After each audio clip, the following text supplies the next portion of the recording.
حضرت حذیفہ بن یمان رضی اللہ تعالیٰ عنہ فرماتے ہیں، ترمذی شریف کی حدیث ہے، فرماتے ہیں میں نے اپنی ماں سے کہا اماں میں جا رہا ہوں حضور کی بارگاہ میں اور جا رہا ہوں تیری اور اپنی بخشش کی دعا کرانے۔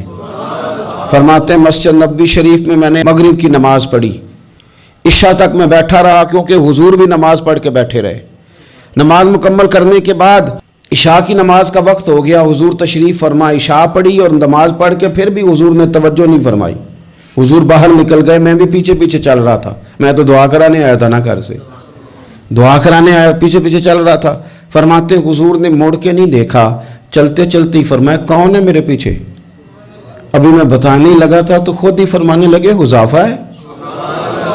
اور میرے دل میں تھا نا، میں گھر کہہ کے آیا تھا دعا کرانی اپنی اور اپنی والدہ کے لیے، ترمذی شریف ہے۔ کہتے ہیں پہلے فرمایا کون ہے، پھر فرمایا حذیفہ ہے، پھر خود ہی فرمانے لگے حذیفہ اللہ تیری اور تیری ماں کی بخشش فرمائے، خود ہی فرمایا۔ اور پھر حضور صلی اللہ علیہ وسلم نے فرمایا میں بیٹھا اس لیے گویا رہا ہوں، حضور بیٹھے رہے نا، تو فرمانے لگے میرے پاس نا ایک فرشتہ آیا ہے جو آج سے پہلے کبھی نہیں آیا تھا۔ حضرت جبریل امین تو آتے رہتے ہیں، باقی فرشتے تشریف لاتے ہیں، یہ پہلے آیا، آج سے پہلے کبھی نہیں آیا۔ اس نے اجازت مانگی ہے کہ یا اللہ مجھے اجازت دے میں تیرے محبوب کی زیارت کروں، ان کو سلام عرض کروں۔ وہ آیا ہے اور پتہ ہے پیغام کیا لایا ہے؟ میں نے کہا حضور کیا؟ فرمایا وہ رب کا پیغام لایا ہے، رب فرماتا ہے کہ حسن اور حسین جنتی جوانوں کے سردار ہیں اور سیدہ فاطمہ جنتی عورتوں کی سردار ہیں۔